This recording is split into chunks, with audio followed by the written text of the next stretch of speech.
ICC one day ranking में विराट कोहली का जलवा लगभग 4 साल के बाद नंबर 1 के पायदान पर पहुंचे। न्यूजीलैंड के खिलाफ वडोदरा वनडे में शतक से चूक गए थे विराट, खेले थे शानदार 93 रनों की पारी। राजकोट वनडे में न्यूजीलैंड ने टॉस जीतकर पहले गेंदबाजी का फैसला लिया। क्रिस्टियन क्लार्क ने टीम को पहली सफलता भी दिलाई। रोहित शर्मा लंबी पारी खेलने में नाकाम, 24 रन बनाकर आउट। 3 मैचों की सीरीज में 1-0 से आगे है टीम इंडिया। पहले मैच में चोटिल हुए वॉशिंगटन सुंदर सीरीज से बाहर ऑलराउंडर नीतीश कुमार रेड्डी को मौका मिला।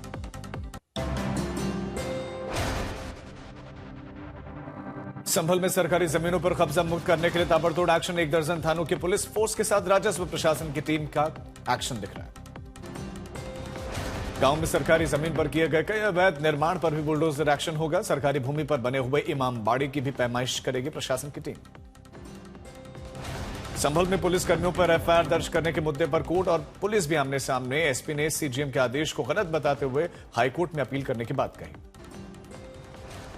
जम्मू कश्मीर में कल फिर से पाकिस्तानी ड्रोन दिखाई दिए। राजौरी सेक्टर में 2 ड्रोन देखे गए और ड्रोन को गिराने के लिए सुरक्षा बलों ने तत्काल फायरिंग की। राजौरी और पुंछ में सुरक्षा बलों को अलर्ट कर दिया गया। 48 घंटों के भीतर ड्रोन दिखने का यह दूसरा मामला और माना जा रहा है कि पाकिस्तान की किसी साजिश का हिस्सा है।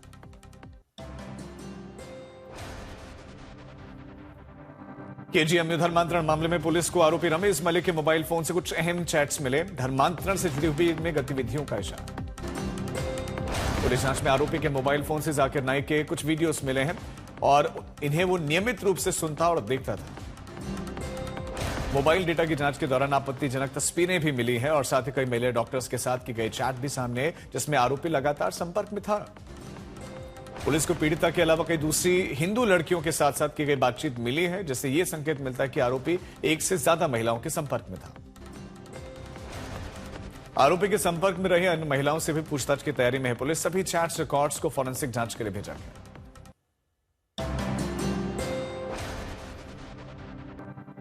सीएम सिद्धारमैया और राहुल गांधी के बीच में कर्नाटक नेतृत्व पर बातचीत। सिद्धारमैया ने कांग्रेस आलाकमान से स्थिति स्पष्ट करने की डिमांड की है।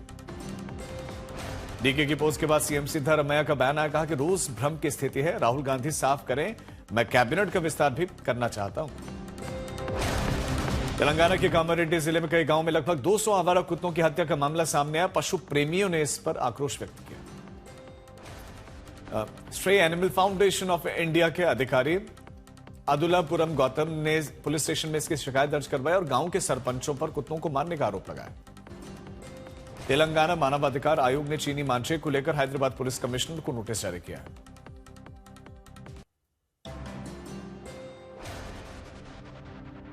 बंगाल में एसआईआर के सवाल पर सेना तक का बोबाल। ममता ने कहा, ईस्टर्न कमांड के अधिकारियों को बीजेपी का एजेंट बोलने पर बीजेपी भड़क गई है। आईपैक पर ईडी के छापेमारी केस में हाईकोर्ट में सुनवाई जारी। जनता के लिए लाइव स्ट्रीमिंग की इसमें व्यवस्था है। कोर्ट रूम में अफरा तफरी, जज ने जताई नाराजगी और ईडी के मामले की सुनवाई। ईडी का आरोप कि आईपैक छापे के दौरान ममता बनर्जी ने अहम सबूत उठाए, बंगाल पुलिस ने रोका काम। कोयला तस्करी मामले में ईडी की बड़ी कार्रवाई। हाईकोर्ट ने राज्य पुलिस पर हस्तक्षेप रोकने की मांग की।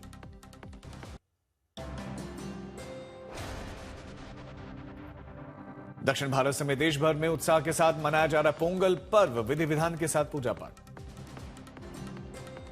दिल्ली में केंद्रीय मंत्री एल मुरुगन के घर पर पोंगल उत्सव समारोह में शामिल हुए पीएम मोदी।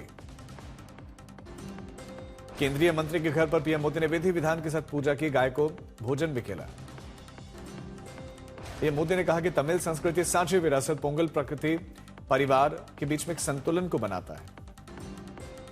चेन्नई में मुख्यमंत्री स्टालिन ने जनता के साथ में पोंगल उत्सव मनाया, विधि विधान के साथ पूजा की।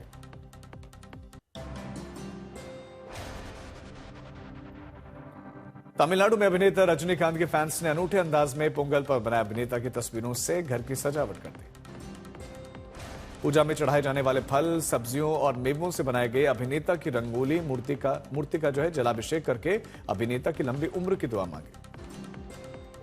तिरुचिरापल्ली में भी धूमधाम के साथ पोंगल का पर्व मनाया गया। पारंपरिक तरीके से लोगों ने पर्व मनाया।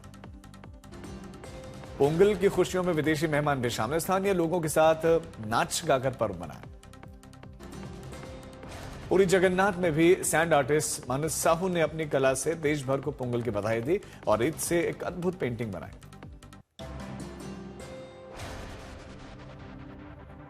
पश्चिम बंगाल में लगा आस्था का सबसे बड़ा मेला। बड़ी संख्या में गंगा सागर मेले में पहुंचे श्रद्धालु भक्तों ने आस्था की डुबकी भी लगाई। केंद्रीय मंत्री सुकांतु मजूमदार ने गंगा सागर मेले का दौरा किया। कपिल मुनि आश्रम में पूजा अर्चना की। गंगा सागर मेले में मंगलवार तक 60 लाख श्रद्धालुओं ने डुबकी लगाए। मंत्री आरूप विश्वास ने जानकारी दी। मकर संक्रांति पर गंगा सागर मेले को लेकर सुरक्षा के इंतजाम, 10,000 पुलिस बलों की तैनाती। 1200 सीसीटीवी से श्रद्धालुओं की निगरानी। घाटों पर एनडीआरएफ, एसडीआरएफ, जल पुलिस समेत कई कंपनियां तैनात।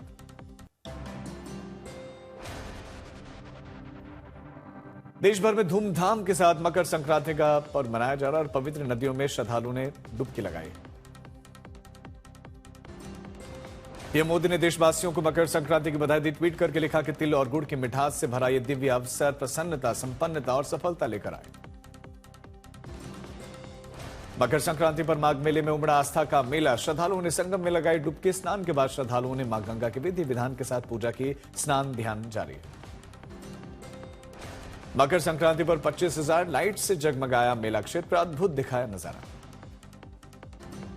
मकर संक्रांति और मौनी अमावस्या को लेकर रेलवे ने उठाया बड़ा कदम। भीड़ को देखते हुए आज से 20 जनवरी तक सिविल लाइंस की ओर से प्रवेश पूरी तरह से प्रतिबंधित रहेगा।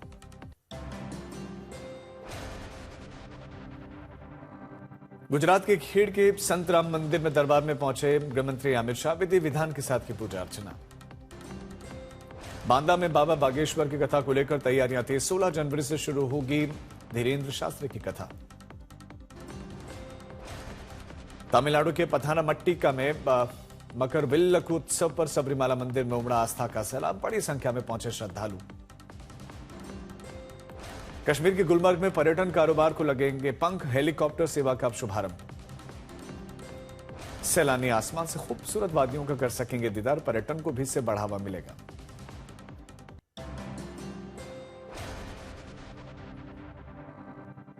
सेंट्रल कश्मीर के द्रांग में बहता झरना और बर्फ की शानदार मिश्रण देखने को मिला है और आईएमडी ने अगले एक हफ्ते तक तापमान में गिरावट का अनुमान लगाया है। दिल्ली में शीतलहर का प्रकोप जारी है और साथ ही प्रदूषण का स्तर भी बढ़ा। आईएमडी ने दिल्ली के सभी 11 जिलों के लिए ऑरेंज अलर्ट जारी किया। मकर संक्रांति पर शीतलहर और कोहरे से विजिबिलिटी प्रभावित। दिल्ली में 5 AQI स्टेशन गंभीर कैटेगरी में और सबसे ज्यादा प्रभावित साउथ दिल्ली का नेहरू नगर इलाका है। AQI 422 के पार है।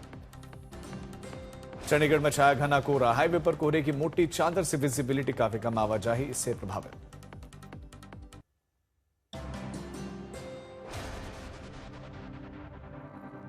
एआई का गलत इस्तेमाल करके आज तक न्यूज चैनल के नाम पर फैलाई गई गलत खबर। आज तक इस खबर को सिरे से खारिज करता है।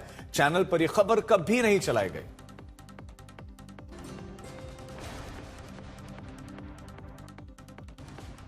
आज तक अपने दर्शकों से इस तरह के वीडियोस और खबरों से सावधान रहने की अपील भी करता है और साथ ही इस तरह के कार्य करने वालों को चेतावनी कि बड़ी कार्रवाई होगी। इस दिल्ली के विनोद नगर में फायरिंग का सीसीटीवी फुटेज आया सामने। लॉरेंस बिश्नोई गैंग पर आरोप। सूत्रों के मुताबिक फिरौती के पैसे न देने पर चलाई गई गोली। फायरिंग के बाद दिल्ली पुलिस ने बिजनेसमैन को सुरक्षा दी। 2 AK-47 से लैश पुलिसकर्मी अब तैनात। सिरोही में बुजुर्ग महिला ने अपने ही दोस्त की हत्या कर दी। बेरहमी से हत्या के बाद से वारदात को लूट का रूप देने की कोशिश की। पुलिस ने 48 घंटों में ही खुलासा कर दिया।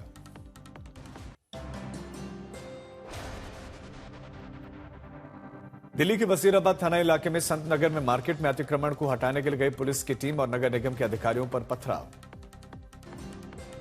हंगामे में 3 से 4 लोग हुए घायल। घटना का सीसीटीवी फुटेज वायरल। पुलिस मामले की जांच में जुटी।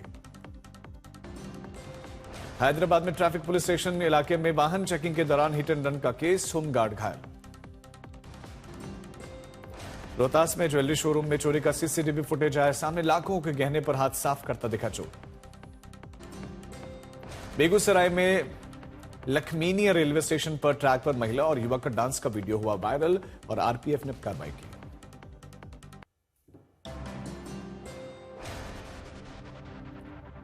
महाराष्ट्र के डोंबिवली में बीजेपी शिवसेना शिंदे गुट के बीच में बवाल। पुलिस ने शिवसेना उम्मीदवार नितिन पाटिल और रवि पाटिल को हिरासत में लिया। रायसेन में चलती बस में लगी आग लगने से पूरी बस जलकर राख। लगभग 50 से 60 यात्री उस समय सवार थे। बस के पीछे से आ रहे ट्रक चालक को सूझबूझ से इन यात्रियों की जान बच गई। ट्रक चालक ने ओवरटेक करते समय बस ड्राइवर को आग लगने के बारे में बता दिया। कटिहार में घूम घूम कर बर्तन बेचने वाले युवक को बांग्लादेशी बताकर पिटाई की गई, पुलिस ने केस किया दर्ज। बिजनौर में बाइक सवार युवकों का गलियों में हुड़दंग, वीडियो सोशल मीडिया पर वायरल, पुलिस कर रही है पड़ताल।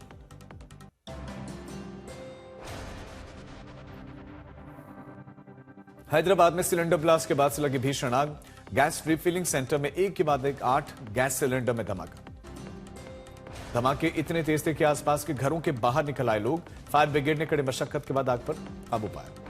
मेरठ में कपसाड़ कांड के आरोपी का नाबालिग होने का दावा, जुवेनाइल कोर्ट में केस ट्रांसफर के लिए याचिका लगाई जाएगी। बिजनौर में चला कानून का रोड रूल और कोर्ट के आदेश के बाद एक झटके में कुचले गए अवैध तमंचे और बंदूक। रांची से लापता हुए 2 बच्चों को रामगढ़ पुलिस ने सकुशल किया बरामद, 2 आरोपी को पुलिस ने किया गिरफ्तार।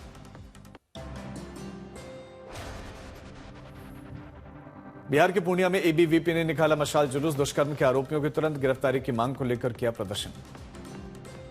प्रदर्शनकारियों ने आरोपियों को गिरफ्तार करके स्पीडी ट्रायल से सजा दिलवाने की मांग की, साथ ही पुलिस ने कार्रवाई पर भी सवाल उठाए। छिंदवाड़ा में पति पत्नी कार में बच्चा छोड़कर शॉपिंग के लिए निकल गए, लोगों ने कार का शीशा तोड़कर बच्चे की जान बचा ली। राजगढ़ में बाइक चोर को लोगों ने बुरी तरह से पीटा, चोर को पकड़ने के लिए शख्स खुद 50 फीट तक चलती बाइक से घिसटते हुए गया। कामारेड्डी के मोंगाराम जंगल इलाके में सड़क पर घूमता हुआ दिखाई दिया तेंदुआ, तस्वीर आई सामने।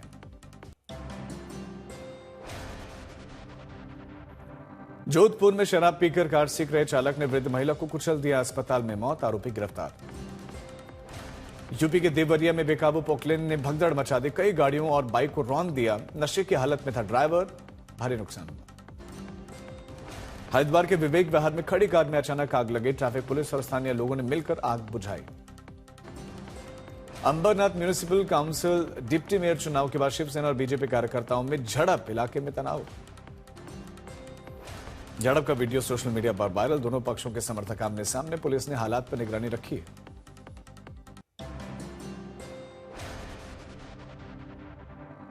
ईरान में जारी हिंसक विरोध प्रदर्शन का आज 19वां दिन चल रहे उग्र प्रदर्शन में अब तक 2000 से ज्यादा लोगों की जान जा चुकी है। ईरान के निर्वासित प्रिंस रेजा पहलवी ने 12,000 से ज्यादा मौत का दावा किया और उन्होंने अमेरिका समेत अंतर्राष्ट्रीय समुदाय से इन प्रदर्शनकारियों को समर्थन देने की अपील की। निर्वासित प्रिंस रेजा पहलवी ने ईरान की सेना के नाम एक संदेश जारी किया, कहा कि वो ईरान की राष्ट्रीय सेना है और इस्लामी गणराज्य की सेना नहीं है, प्रदर्शनकारियों की रक्षा की भी अपील की। अमेरिकी मीडिया रिपोर्ट एक्सियोस के मुताबिक ट्रंप की विदेशी प्रतिनिधि ने पिछले हफ्ते ईरान के निर्वासित क्राउन प्रिंस पहलवी से सीक्रेट मुलाकात की है। डेट्रॉइट से लौटने के बाद से ट्रंप ईरान के मुद्दे पर मीटिंग में शामिल हुए और ईरान की स्थिति के बारे में अपडेट भी किया गया। अमेरिका का जवाबी प्लान की जानकारी भी दी गई।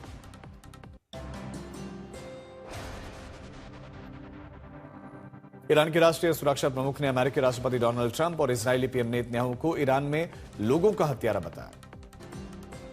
अमेरिकी राष्ट्रपति ट्रंप ने ईरान को खुली चेतावनी दी कि अगर ईरानी सरकार प्रदर्शनकारियों को फांसी देती है तो फिर अमेरिका कड़ी कार्रवाई करेगा। इससे पहले ट्रंप ने अपने सोशल मीडिया प्लेटफॉर्म ट्रूथ पर सरकारी इमारतों पर कब्जा करने की अपील की थी और साथ ही यह भी कहा था कि अमेरिकी मदद रास्ते में है। ईरान में जारी हिंसक विरोध प्रदर्शनों को लेकर अमेरिका और रूस भी आमने सामने। रूस ने ईरान की आंतरिक राजनीति में बाहरी हस्तक्षेप की निंदा की। ईरान मामले पर जर्मनी के चांसलर फ्रेडरिक मर्ज का बड़ा बयान, कहा कि अगर कोई सरकार सत्ता बचाने के लिए हिंसा का सहारा लेती है तो उसका अंत नजदीक होता है।